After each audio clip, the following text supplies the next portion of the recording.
Wow. Well, hi again, everyone, and welcome into UnAnchored Boston with Bob Lobel. I'm Mike Lynch, and as always, we are brought by Cold Springs RV, in New Hampshire, of course, and by George Gray's Lexington Toyota 409 Mass Ave in Lexington. And we are lucky today to have the great Karen Guregian with us. And as always, Bob Lobel, take it away. Karen, I know you have your own podcast now that has become a big time player. You have your own opening like we just had. We have our own opening, and you can tell this is like there is an opening, and I was hoping to come on here and learn some pointers since I'm kind of starting out. Yeah, right. But yeah, since I've joined Mass Live, they've expanded my duties, and every week, my colleagues Mark Daniels and Chris Mason and I put forth a couple of podcasts. They do a couple, and I'm slotted once a week to do one, and so far so good. Yeah, well, now that you've been on with us before, all of a sudden you jump and get your own podcast. So I'm not buying the Mass Live story.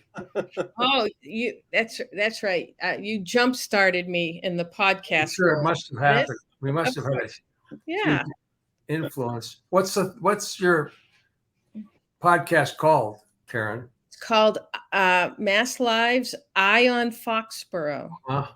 It deals with the Patriots pretty much. Well, yeah. That's an interesting topic, no? Yeah. Well, that's kind of the reason why we asked you to be on today, because it is such an interesting topic. Not only the Patriots, but also who they play week in and week out, because we also around here judge the other team's quarterbacks as well as we judge our own. And I guess, Mike, maybe I just should start out with Karen used to be with the Herald, and now she's with Mass Live and has a huge responsibility and leads their Patriots coverage. Obviously, she is the procurer of guests. She has the black book with all the names and addresses, so she can get whoever you want to get. We're gonna get that book. We need to for her show, but we're kind of left out in the cold. But that's okay. She's earned it. Eye on Foxborough. When does it run, Karen? So I can just actually get rid of this promotion. Well, I just recorded one before you guys came on. And it went really well. I had a local person on, Matt Hasselbeck. Oh, yeah. Damn, Lynchy, we're trying to get Hasselbeck on, haven't we? No, we will. We will. Oh, okay. Well, former NFL quarterback, 3-time Pro Bowler, but he's a local. He went to Xaverian High School. He went to Boston College, and he had a decent NFL career. Now he's coaching at Xaverian. Karen, I just asked you when the show was on. I don't need a whole background. I'm trying to pump up my guests. And I know you. You know what? You can hear the whole interview. It posts at 4 a.m. on Wednesday morning. I have the same birthday as Matt Hasselbeck. Yesterday, happy birthday. Yes, it was. See, that's pretty good. Wait a minute. 4 a.m.? Well, it runs the whole day. It runs forever, but that's when you can get We run all day, Lynchy? We're like 7-Eleven. We're open 24/7. So your show in the business, they say drops. Your show drops at 4 a.m. I don't know the lingo, Bob. We're gonna, Mike. When do we drop? Well, people are telling us to drop that for a long time, so we're always dropping. So we have to beat her. She's on at 4 a.m. So we have to get this on before that. Am I competing with myself? Is that it? Yeah, that's exactly what we've turned this into. Thanks a lot. No, but this is double hit for Bob. Karen. You really owe me. That's all I have to say. No, that's true. I do. So what did you talk about that was so interesting? So we can talk about it too. No, you're gonna have to tune in.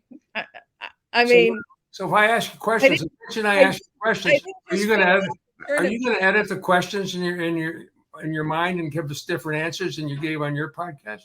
Well, I see the difference is I'm the interviewer on the podcast. Oh. I'm not Matt Hasselbeck isn't asking me questions and asking my opinion. So okay, so you're the special guest for us today. Okay. So I'm happy to answer anything. Well, his Good. son Henry's going to Michigan State, right? I'm sorry. His son Henry is going to Michigan State next year. Is that right? That might be right. Yeah. Very good. Well, Yeah. you would know you have the same birthday as Matt. That's right. Yesterday. Is that true, Lynchy? Yeah. The Yesterday. 25th, September. 25th of September. Yeah. All right. Does that make you a Virgo? Libra. Yeah. Oh, I know Libras very well. My first wife was a Libra. So I knew what Matt Hasselbeck's birthday was. Do you guys know when my birthday is? Christmas Day, No. August 15th. Bob, you have a guess? No, I don't. It's in April. April 15th. Fool's Day? It's the week of the Masters. That's how I always remember. Good. Oh. Mm-hmm. Ah. Well, what's the date, Karen? Just get us off. The 7th. Okay. April Well, 7th. let me write that down so I can.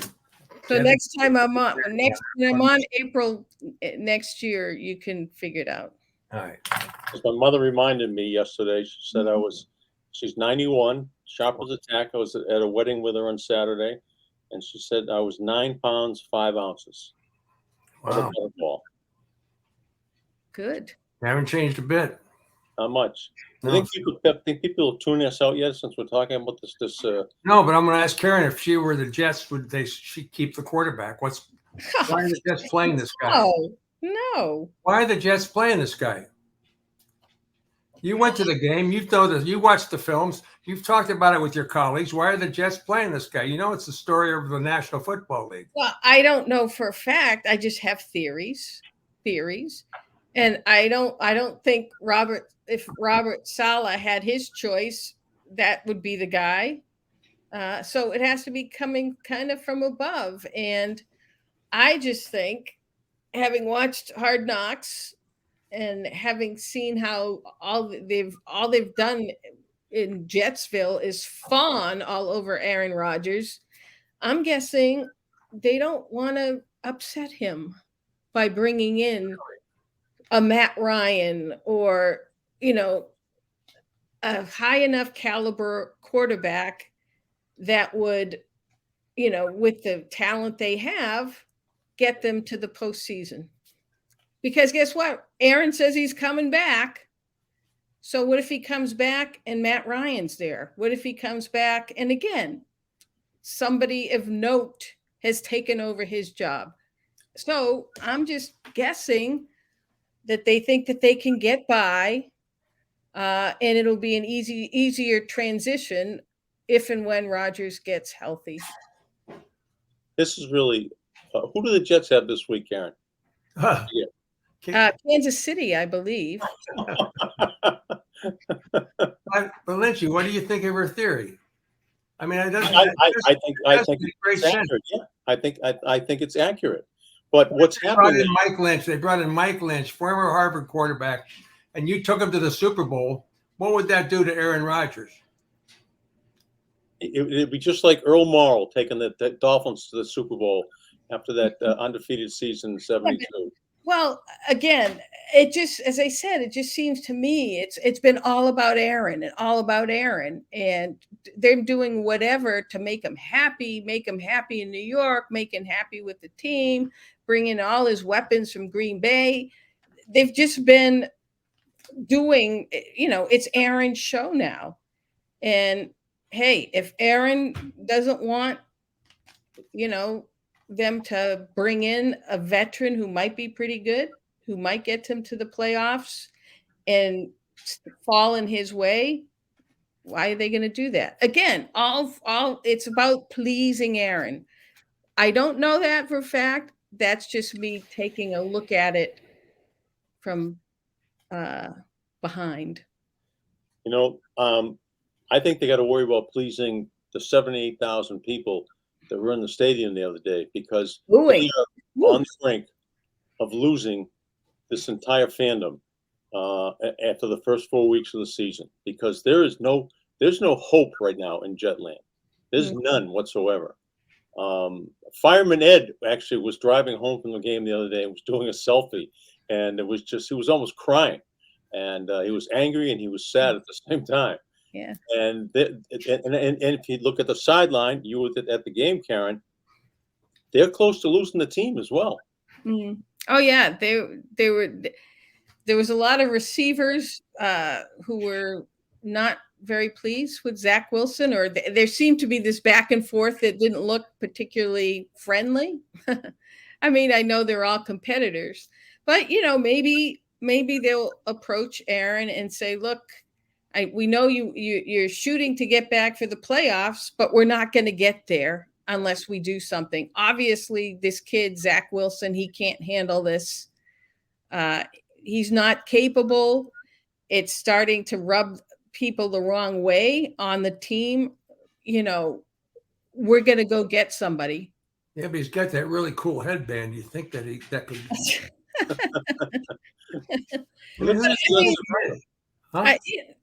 It's just like, go out and get Gardner Minshew. Go get somebody who's going to help keep you afloat, and not go week to week and wonder, which next defensive coordinator is going to make Zach look like a puddle, like the Patriots do every single time. I mean, now you have Joe Namath calling it a disgrace, and having them, saying, you gotta move on from this kid. I mean, I know he was a second overall pick, and it's hard to. Ken Sims was the first overall pick. Yeah, admit your blunders. Things happen to good people sometimes.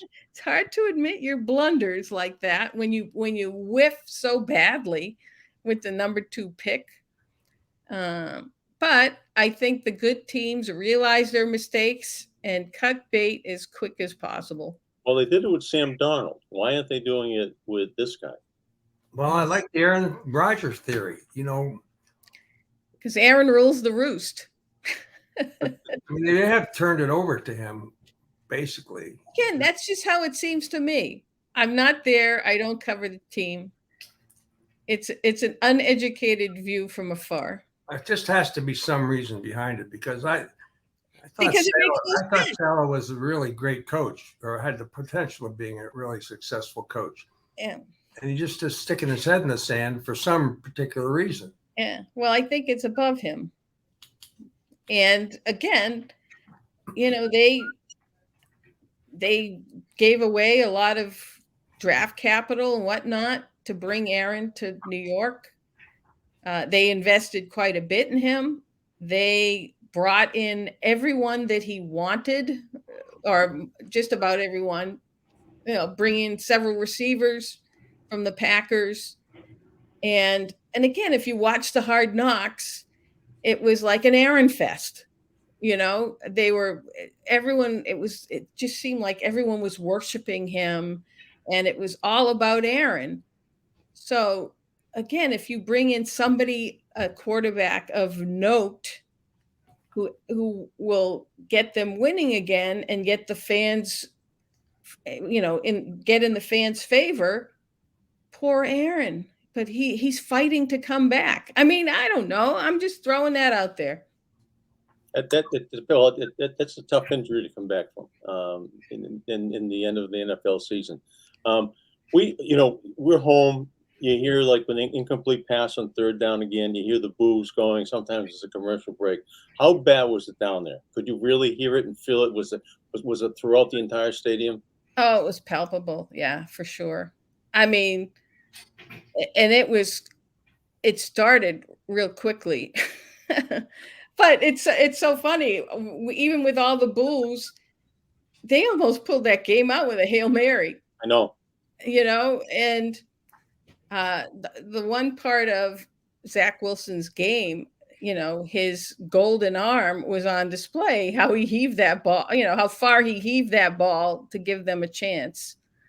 But fortunately for the Patriots, Kyle Duggar slapped it down. It actually went off of a Jets player and was nearly caught, but it wasn't.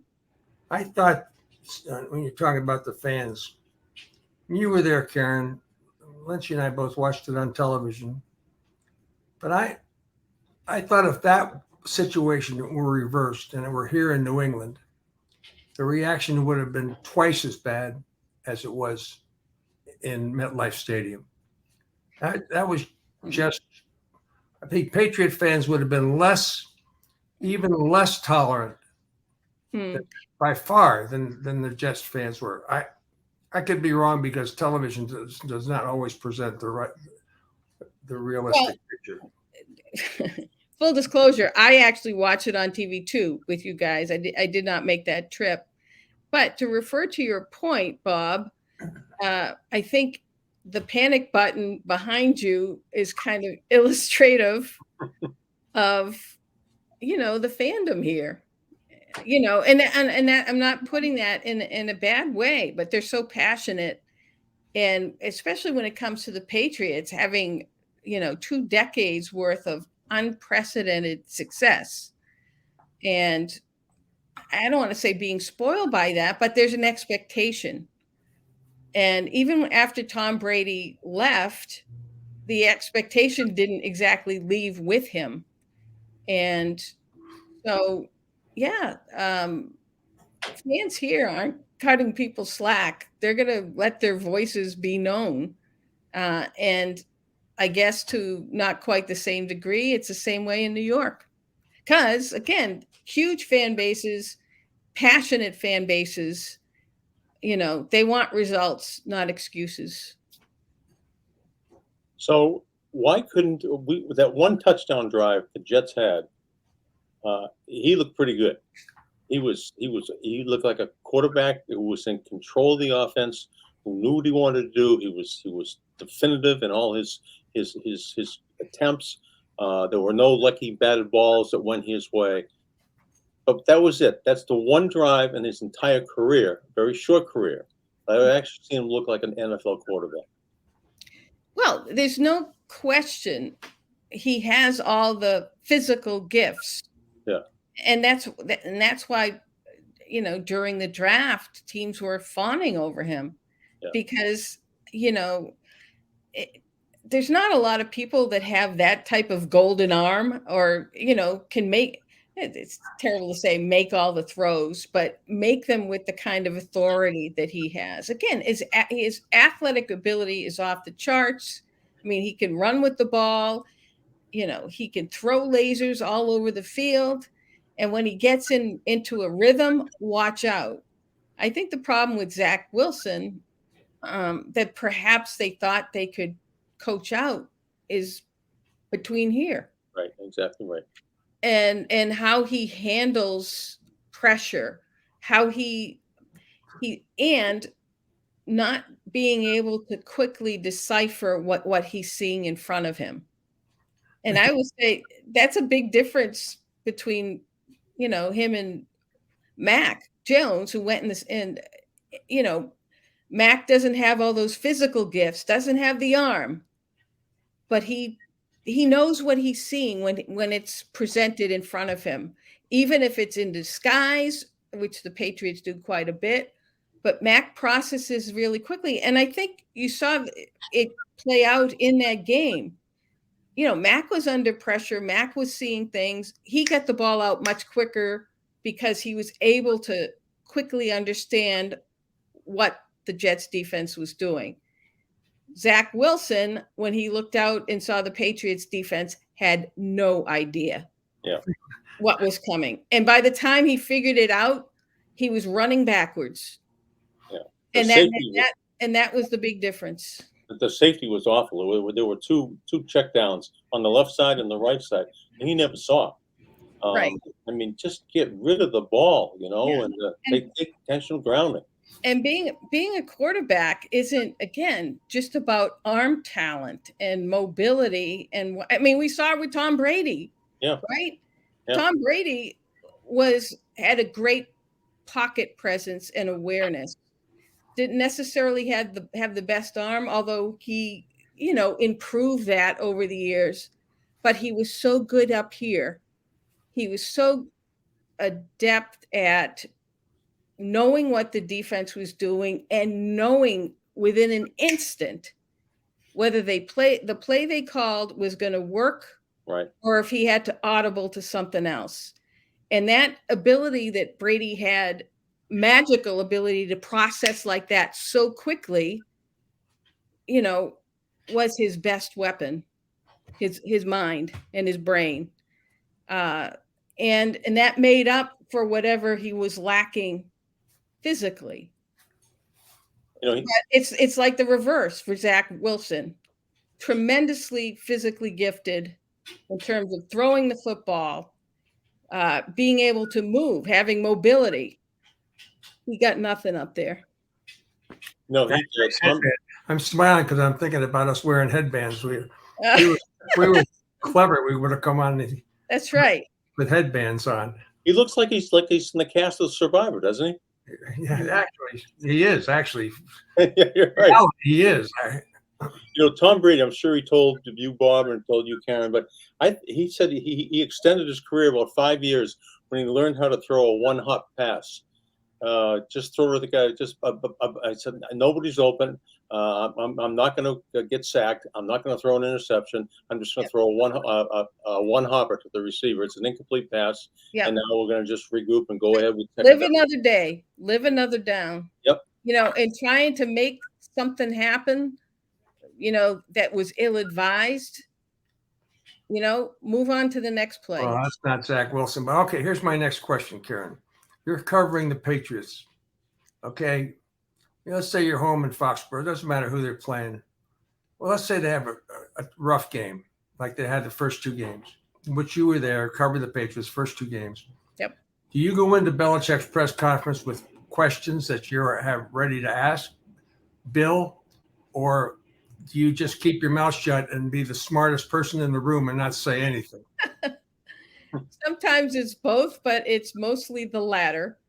In those instances, I'm usually like, it's not close from the press box to the interview room. So it's like you're finishing up really quickly, getting something up right as the game ends. And then you're running to an elevator, waiting for an elevator, running down the halls, hoping to get there. And usually when I'm walking in, he's already started. Especially if it's a loss, he wants to get out there, get it over with. 2 seconds after the game, he's there, and nobody else. We're all piling in.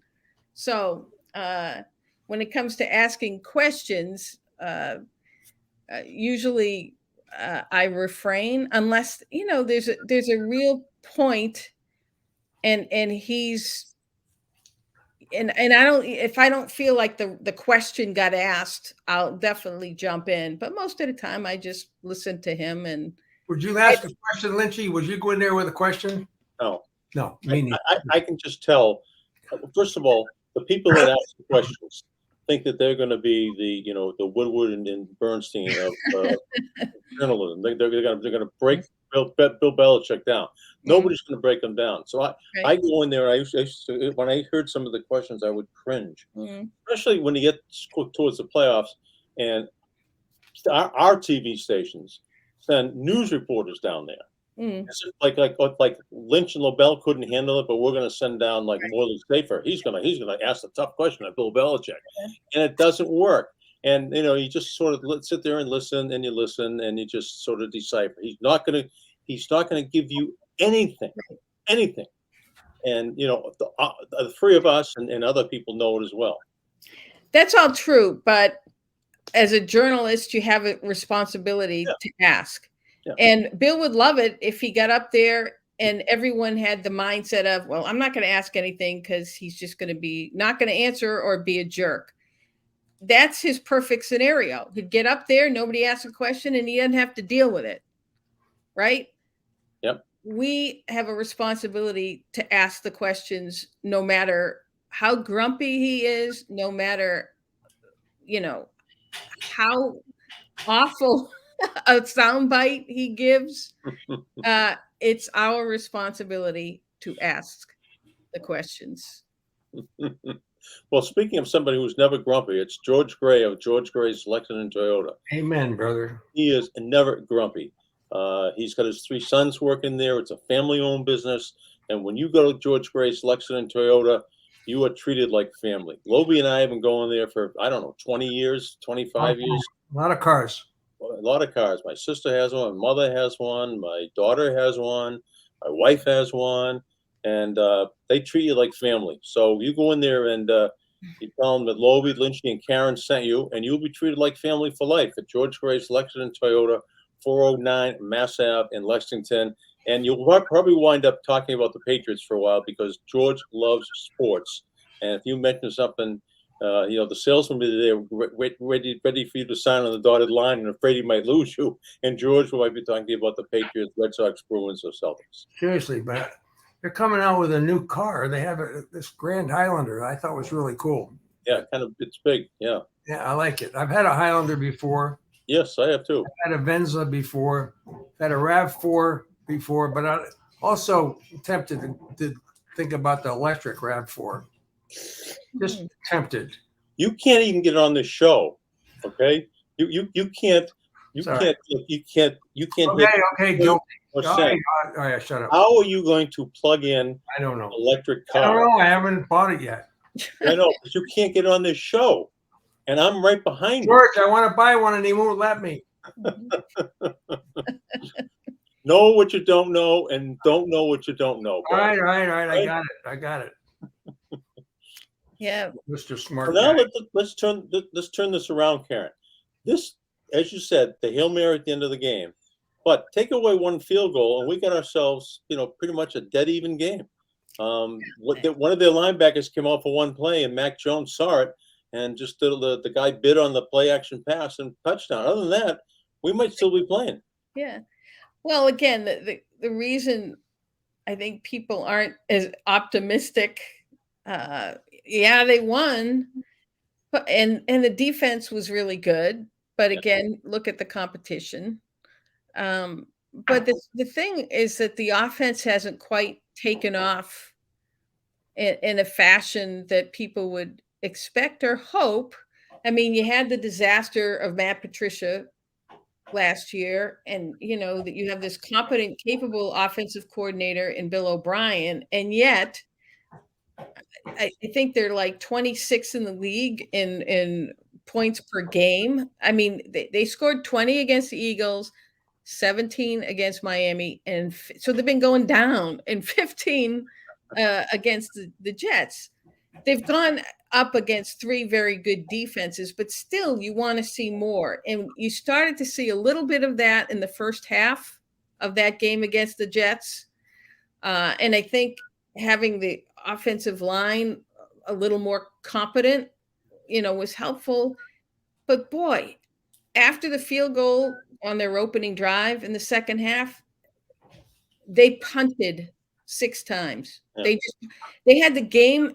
All they needed to do was move the ball and kick a field goal, or move the ball and get a touchdown.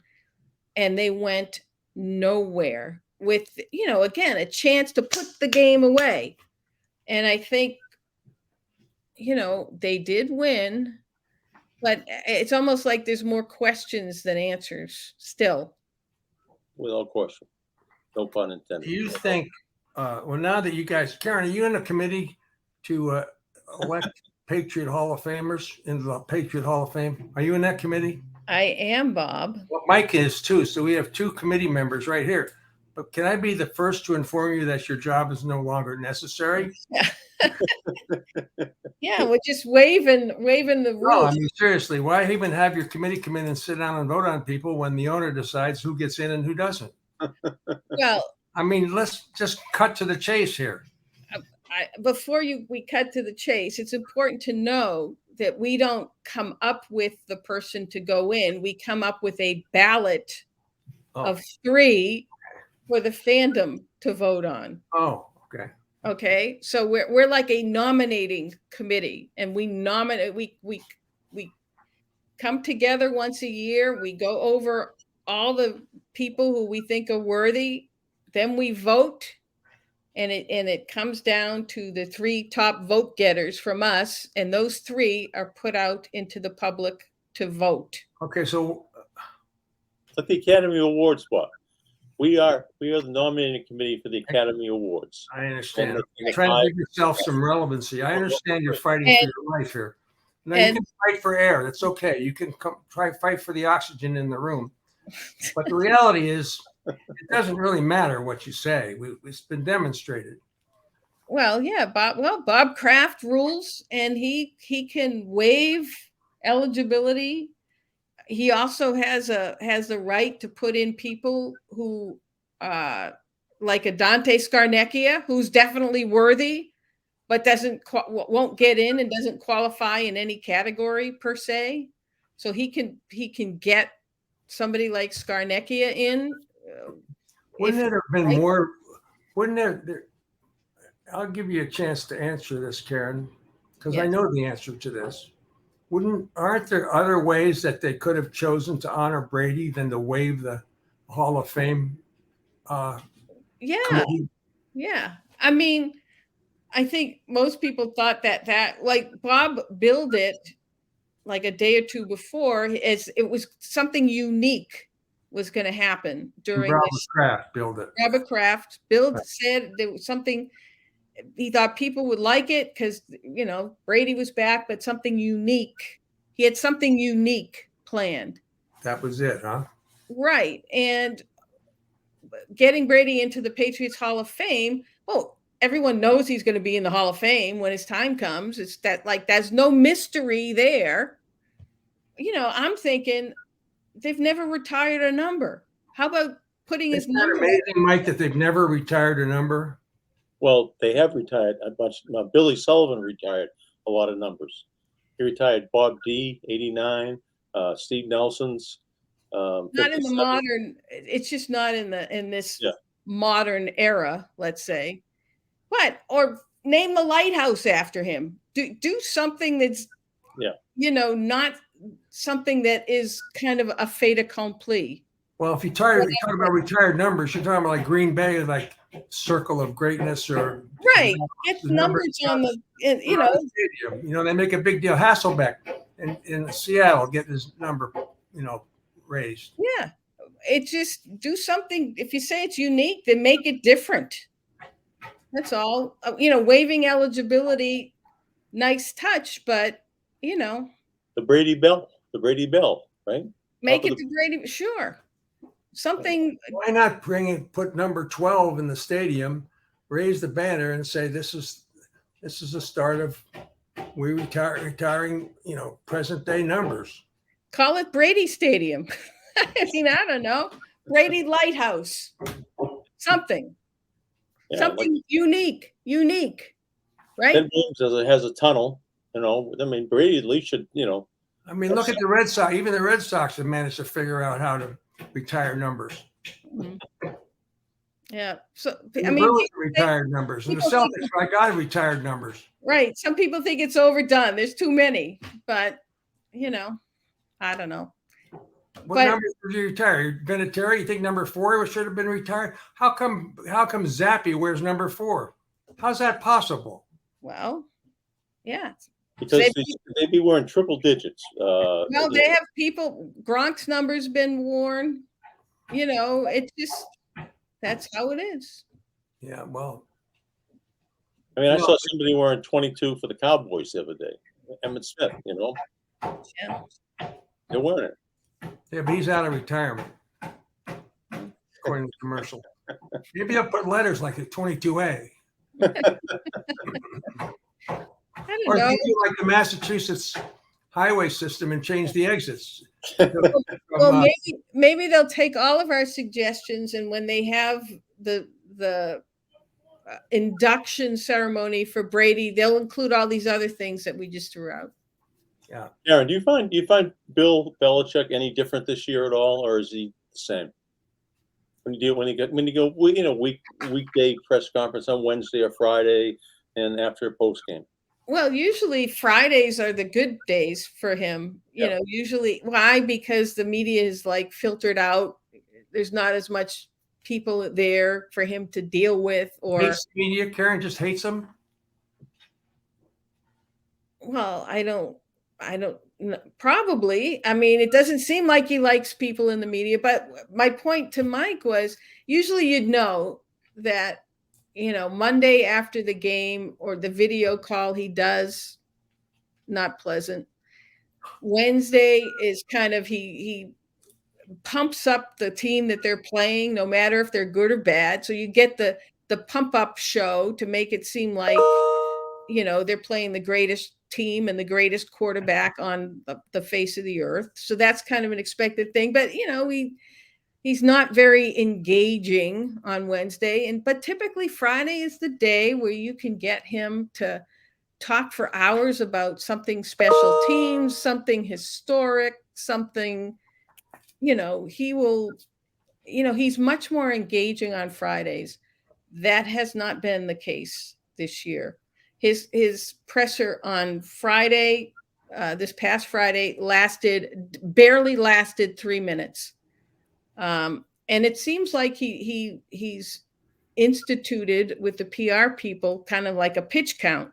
He doesn't want to get more than 5 or 6 questions or talk for more than 5 to 10 minutes, and he wants to be out the door. Well, as I said, Friday, it was not even 3 minutes. Wow. He was gone. That's unusual because he'll talk about if somebody throws him something about, I don't know, Paul Brown, and he'll go. Oh, yeah. And those are some of the best things because, again, he'll talk forever. He's such a great historian. There's just so much football knowledge locked in his brain. And on Fridays, he's at least more willing to share it. If you're not asking him something specifically about somebody on his team, if you ask him about Paul Brown, if you ask him about a former great from the team that they're playing or something on one of the teams they're playing. Ed Reed or somebody like that. Right. He'll go on forever, and it'll be really informational and really good stuff. But even that's kind of taken a back seat this year so far anyway. I'm going to ask you a question after I do this Cold Springs RV. Mike's got another question first, but my question when I come back is going to be how much stock do you put in Belichick's record without Brady? Okay, you can think about that, but that's my question coming out of this. Yep. Mike's got another question coming out of this as well, but a lot of questions coming up, Karen. Yeah, there's a lot of questions. A lot of really important questions. Important campers. Cold Springs 2024 RVs are ready. They're at the camping site now. Cold Springs RV has all next year's models, and they're arriving daily. And you're going to be excited when you go up and check out the latest of pop tops and travel trailers, fifth wheelers, and motorhomes. And you can tell them Lobel and Lynchy sent you along with Karen Guregian from Mass Live. At Cold Springs RV, the doors are always open. You can freely browse. You can walk around. You can go in. You can use the bathrooms. You can, cook on their stoves. You can just do whatever you want. If you want to see the latest in camping, go to Cold Springs RV, your destinations for all things camping. A lot of time left this fall, believe it or not, despite what you hear on the Weather Channel. It's a lot of time left this fall. And an El Nino winter coming up. So make your plans. Learn more online at coldspringsrv.com, coldspringsrv.com. Karen Guregian, Mike Lynch has a question for you. All right, Karen. Do you want me to answer Bob's question or wait? And then wait. This is Mike's time. Yeah, you have to wait. That's why Bob does a little overload before he reads the spot. So you got to remember which one you're on. All so right. We've asked you this before. We don't remember John Madden wouldn't fly. He had a Madden cruiser. Lobel, Cold Springs RV, we're trying to get them to build a Lobel cruiser.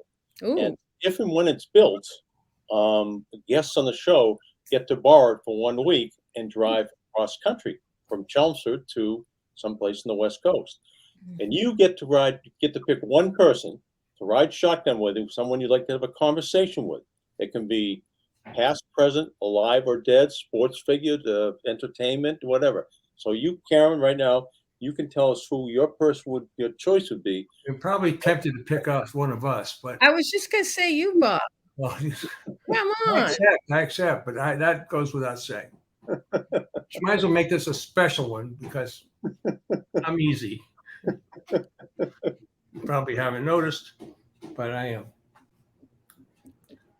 Well, I don't know. I mean, I've been really fortunate in my long, lengthy career to have had conversations with so many unbelievable greats. And going back to Ted Williams, to Billie Jean King, to Bobby Orr. I've been so blessed, to have interviewed all of these, not only just local greats, but greats beyond Boston. So coming up with that name is hard. I'm trying to think who I haven't spoken to or haven't had a connection with, that I would like to talk with. I mean, I don't know. I mean, I guess, geez. And that does it have to be a sports person? No, no. For instance, Mike Milbury selected Winston Churchill. Yeah, that's a good one. I went to his museum, or his the little foxhole he had. Yeah, the bunker in London, which was great. Grogan picked his father. Just saying these are, so you can. But you have talked to it, even if you have talked to him, Karen. It's okay. It doesn't matter. This time you get 3,000 miles to talk to him. What's that? Instead of a 5-minute phone conversation or face to face, you get a whole week in the Lobie cruiser. Yeah. Well, I'm gonna go with I'm gonna go with Tom Brady. Oh. All right, hang on. Tom, she picked you, okay? and the reason for that is I want to get past. I would figure in that long a trip, I would get real answers from him, as opposed to the kind of sugar-coated ones that he usually gives. And I'd want to find out, what the tough stretchers were really like for him here, and just all of the dynamics behind his relationship with Bill Belichick. That's a great answer. It's a great answer. Again, I've talked to him a million times. I've talked to him a million times about those subjects, but I had a recorder in my hand. Yeah. If you're driving across the country, you would hope that you could get some frank and honest answers. Yeah, you can ask him why he said he was happy to be a Patriot for life. Yeah. Yeah, I could get all that good stuff. 24 hours later, he probably would have wanted to become a Jet for life. Or an owner for Las Vegas. That's right. Right. That's a great answer, Karen. I think that's a home run right there. Yeah, again, I've talked to him a million times, but again, it's different when you have a recorder in your hand. And let me ask you, how do you think you'd answer this question, Karen? I'll go back to my question. Yep. Belichick's overall record without you, Tom, isn't anything to write home about. Do you think Belichick will get into the Pro Football Hall of Fame based upon his record, his overall coaching record? That's what you would ask Brady. Do you want to know what I have to say? Yes, of course I do. Huh? Yes, of course I do. But I'm just trying to bring it home. I think obviously what we've seen up close and personal is the difference a great quarterback can make with any team, any head coach. I think he won in Tampa Bay despite the coaching. I mean, and he didn't have Bill Belichick there with him masterminding up defenses. So I think we all know now the value of the great quarterback. You're seeing it in Kansas City with Patrick Mahomes. and Andy Reid, who hadn't won before getting Patrick Mahomes. So yes, the majority of the credit is with the quarterback if you have that special quarterback. But I think people are actually doing Bill Belichick a disservice by saying he had nothing to do with those championships. It was all Brady. And I think you're doing a disservice to the players that he played with by saying it was all Brady. If you go back to the very first Super Bowl they won, it was Belichick's plan that basically shut down the greatest show on turf. Right. And Brady was just starting out. Obviously, he had the great drive at the end to win it, but it was Belichick's genius and plan against that great offense to keep them at bay all game. It was the same thing when they played the Rams in 2018. That was the best offense in the NFL. 3 points. What did Tom Brady have to do with 3 points? So I'm a firm believer, Belichick played a significant role, but obviously Brady had the greater impact toward those Super Bowls. But I think it would be remiss to diminish Belichick's part. That's a great answer. Mhm. I don't. Was it Robert Kraft that said in Dynasty that McCartney without would McCartney be as good without Lennon or vice versa? Right.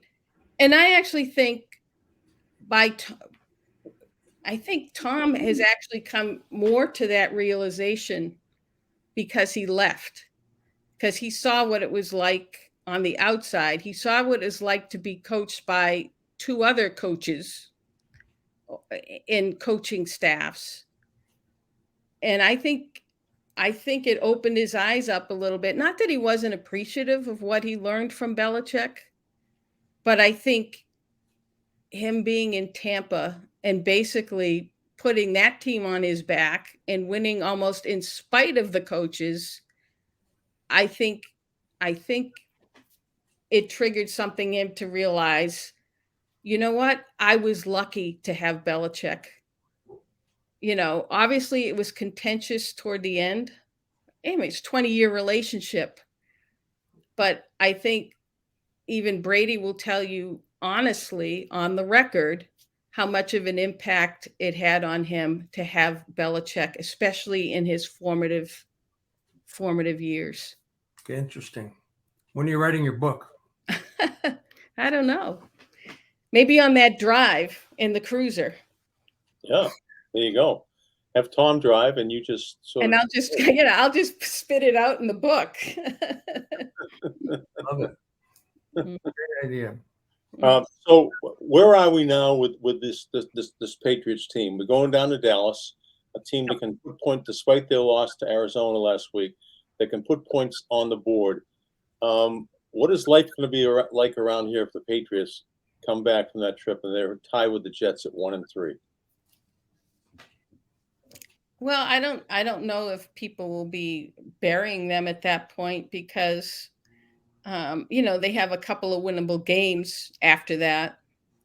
And I think depending on what happens in the division, like anything can happen. I think we've already moved past the Jets, so that's one hurdle, one team they don't have to worry about. Is Tua going to stay healthy? And can a backup quarterback do what he's doing with obviously a great offense and a great offensive mind in Mike McDaniel? We'll have to see. The Bills have been up and down. They've been prone to mistakes. A lot of people think that, they could be taken down this year, from their perch atop the AFC East. So if the Patriots hang around, and are around 500 or a little bit above 500 and kind of gather a little momentum before the end of the season. Again, if they start to do better things, the defenses look good. If the offense improves, there's winnable games in the middle of their schedule for them to be kind of in shouting distance of perhaps a wild card spot. Or, I mean, I don't think they're going to win the division. I think we're talking more about the wild card. But again, look at the landscape of the AFC right now. Only one team, Miami, is unbeaten. Everybody else has a loss. So the Patriots aren't as far off, even though they might not look good like right this second. If they get it together and start winning games, just based on the whole landscape of the AFC, again, there's a chance for them to be one of the wild cards. Great. You did good, Guregian. You did good. I try. Their own podcast now, And she has her own podcast. You guys launched me. That's it. I'm on Foxborough. No, we'll check it out. I'm on Foxborough. Check it out tomorrow. I can't even know where our podcast is. How can I find yours? I see yours all over the internet. I see yours on Twitter all the time. Really? Yeah. And I repost it on Twitter, although you can get it on Spotify, people, if you're into Spotify. Karen, you're just a promotional whiz for us. Look up on Foxborough. We're on, and it's not just me. My colleagues, we have we're 3 a week. We're 3 a week. Wow. Yeah. How about that, Lynch? You would have to actually go to work. Yeah. Mark Daniels and Chris Mason do one post game, and they do one on Friday that basically looks ahead to the next opponent. Wow. Tune in. Are you on these other platforms, same ones we're on?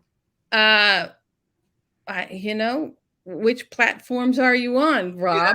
That's the way I'd answer the question. We're on Spotify. You can find it on Facebook. You can find it on Twitter. Same with us. I almost think you can find it on Apple. Same with us. We're on all of them. What does Belichick always say? He calls it face me, or he says, I'm on not FaceTime. Oh, I know. No, not Face. God. But it's funny. Along with his Taylor Swift line, that was pretty funny. I wonder how he feels about Kelsey now, Taylor Swift. I'll tell you what, that might have been the line of the day. That was the line. That was the line of the year so far. Yeah. Line of the year. It's going to be that he's had some great catches in his career. This is going to be his greatest catch of all. Yep. That's like we're on to Cincinnati. Yeah. And, this one is going to stick for a long, long time. I wonder. Is this going to be like Tony Romo and who was it Britney Spears that used to come to the Cowboys games? Jersey of the Bucks. Yeah. And all I can think of is the line from the Penguin, Burgess Meredith and Rocky. Women weaken knees. And when will that eventually happen to Travis Kelce? But is there anything bigger than Taylor Swift right now? No. About it? No. But see, that's the fallacy of celebrity. Mm-hmm. I mean, and as Tom Brady is finding out for himself, there's not the celebrity as high up as it goes. There's also a downside, and it just you got to be really careful. But what are you going to do? Say no? Stop? Taylor Swift? Stop? No. You're going to go as far as you possibly can. Don't follow me around. He was in Foxborough in the rain, and Kansas City is coming to Foxborough in sometime this year, November. Monday night game on Channel 5, by the way. Oh, okay. Yeah. So I'll have your Taylor cams out, I'm sure. Yes. Oh, and of course, I know exactly where she's going to be sitting. Oh yeah, she's going to be sitting right next to Kraft. Ding, ding, ding. Right now. Why is it there was no shots of Woody Johnson? There's never a shot of the other owner, but there's always a shot of Robert Jonathan, but there's never a shot of the owner of the other team who they're playing when they're on. Well, in this case, I can't blame Kraft in this particular case. Well, hey, you know what? He's been able to have Taylor Swift for multiple shows in Foxborough. Hey, how much you want to bet she rings the bell that week? Whoa. Right? Whoa. Kansas City week. Love it, Carrie. She will be up there ringing the bell. Kenny Kennedy rang it last week. All friends of Bob. Friends of Bob. Is Belichick now a Swiftie? Yes. He is. Well, he talked about one song of hers that he particularly likes and actually quoted some lyrics in it. Go figure, right? Yeah, he's a Swiftie. And then yesterday he had the line about and he applauded her because she hung in there. She literally had one of her shows in a monsoon. Right. She was out there, she got poured on, but she pulled through it, and she didn't cancel. She didn't stop the show. She just, as Belichick said, she was tough out there, finishing that, going through that particular performance. And I think that's the one he saw. Didn't he also say, calm down? That's one of her songs. Admonish himself to say, calm down, Bill. Yeah. That was one of her songs too, but his favorite. Karen, you did a great job today. Thanks, Karen. Thanks for having me on. I enjoy my time immensely. Good. Well, you don't have to ask the questions. All you have to do is answer them, and you did a great job. Thank you. All right. Thanks, Karen. That's live. It's been our guest, and you can catch your podcast. Name of it one more time, Karen. Spotify, and it's called Eye on Foxborough. Eye on Foxborough, and it drops. It drops at 4:00 in the morning. It'll be on Twitter. So you can ever mention us on your podcast? Nah, don't worry about it. Maybe I'll have you on. How's that? What possible? We can bring this show to my. We impart. Well, I don't know. I find we'll take a gamble. The podcasts are not necessarily about the guests, although it's good to have good guests. It's about the content and the chatter and what you provide. Good. Thanks. You don't mind if we quote that when our promotion. All right. Thanks, girl. Good job. You got it. Take care. See you later.